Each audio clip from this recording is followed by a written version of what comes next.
بچ جائے، حلال حاصل کر لیا جائے، تو اس کی جو جواز کی صورتیں ہیں علماء نے فرمایا یہ آیت اس میں دلیل ہے. اور آیت کیا تھی؟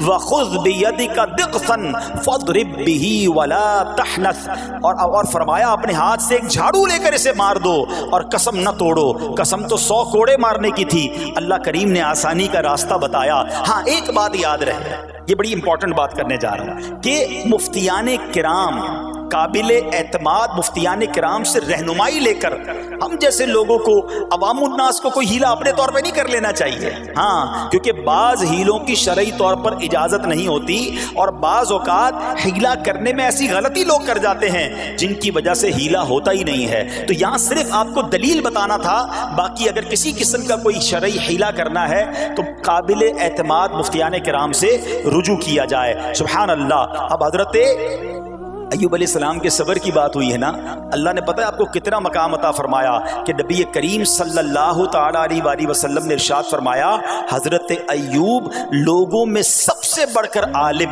صابر اور غصہ پینے والے تھے. حضرت ابن مسعود رضی اللہ تعالیٰ عنہ سے مروی ہے کہ حضرت ایوب علیہ السلام قیامت کے دن صبر کرنے والوں کے سردار ہوں گے. ہاں صبر کرنے والوں کے بھی سردار ہوں گے. اچھا بعض اوقات ہوتا کیا ہے، اچانک کوئی پرابلم آ گئی، کہیں آگ لگ گئی، گاڑی میں نقصان ہو گیا، پیسے چوری ہو گئے، موبائل چوری ہو گیا، کوئی چیز میں نقصان ہو گیا، کاروبار میں نقصان ہو گیا، صحت خراب ہوئی. بندہ کہتا ہے یار یہ میرے ساتھ کیوں ہوا ہے، میں نے ایسا کیا کیا ہے. بعض اوقات زبان سے شکوے، شکایت، حالانکہ قرآن مجید فرقان حمید نے تو پہلے ہی ہمیں بتا دیا ہے. ہمارا پرابلم پتہ ہی کیا ہے، ہم بہت ساری باتیں جانتے ہیں دنیا کی، قرآن و حدیث پڑھتے نہیں ہیں تو مینٹلی پریپیئرڈ نہیں رہتے. آپ کو پہلے ہی پتا ہو کہ یار گرمیاں آنے والی ہیں تو اچانک گرمیاں آئیں گی تو پریشان نہیں ہوں گے نا. آپ کو پتا تھا جون جولائی میں گرمیاں ہوتی ہیں بھائی، سردیاں نہیں ہوتی. آپ پنکھا بھی تیار رکھتے ہیں، ٹھنڈا پانی کا انتظام بھی رکھتے ہیں، گرمی کے وقت باہر کم نکلتے ہیں. اور سردیاں آتی ہیں آپ کو پہلے ہی پتا ہوتا ہے، رضائی تیار کر لیتے ہیں، سویٹر نکال لیتے ہیں. ایسا نہیں ہوتا کہ صبح اٹھتے تو 40 ڈگری ہوتا ہے، دوسرے دن اٹھتے تو 5 ڈگری ہوتا ہے. بندہ کہ یار آج ٹھنڈ کی ہو گئی، کل گرمی کی ہو گئی. مینٹلی پریپیئرڈ جب بندہ ہوتا ہے تو وہ تیار ہوتا ہے. اگر جو قرآن پڑھنے والا ہے، حدیث پڑھنے والا ہے، اس کو تو پہلے ہی مینٹلی پریپیئرڈ ہونا ہے. کیوں؟ قرآن کا وعدہ ہے نا، قرآن کا اعلان سنو. اللہ کریم قرآن مجید میں کیا ارشاد فرماتا ہے؟ بسم اللہ الرحمن الرحیم وَلَنَبْلُوَنَّكُمْ بِشَيْءٍ مِّنَ الْخَوْفِ وَالْجُوعِ وَنَقْصٍ مِّنَ الْأَمْوَالِ وَالْأَنفُسِ وَالثَّمَرَاتِ وَبَشِّرِ الصَّابِرِينَ. اور ضرور ہم تمہیں آزمائیں گے. کیا فرمایا؟ ضرور آزمائیں گے، تیار رہو. دیر از ایگزامینیشن. اچھا آزمائش کن کی چیزوں کی ہوگی؟ سبحان اللہ. قرآن نے لسٹ بھی دے دی ہے کہ آزمائش کیا ہوگی. فرمایا کچھ ڈر سے، اچانک خوف آ جاتا ہے نا، کوئی دشمن آ جاتا ہے، کوئی دھمکی دے رہا ہوتا ہے، اچانک حالات خراب ہو جاتے ہیں، دل میں خوف بیٹھ جاتا ہے. پھر فرمایا بھوک سے، مال کم ہو گیا، تنگی آ گئی تو بھوک سے. پھر فرمایا کچھ مالوں اور جانوں اور پھلوں کی کمی سے. کبھی کاروبار میں نقصان ہوگا، کبھی کسی کے باغات ہے تو باغ فصل اجڑ سکتی ہے، آپ کو کوئی نقصان ہو سکتا ہے، کسی جگہ آگ لگ سکتی ہے، اور جانوں کی کمی سے بیماری بھی آ سکتی ہے. مگر آگے کیا فرمایا؟ وَبَشِّرِ الصَّابِرِينَ. خوشخبری سنا ان صبر والوں کو. اور جب سبحان اللہ یہ ایگزام آتا ہے نا، جو اس ایگزام سے نکل جاتا ہے تو رب نے فرمایا خوشخبری ہے. اللہ اکبر. ہم نے زندگی میں دیکھا ہے جس نے مصیبت پر صبر کیا، اللہ کی رضا پر راضی رہا، اللہ نے مشکل سے بھی نکالا اور پہلے سے اسے زیادہ عطا فرما دیا.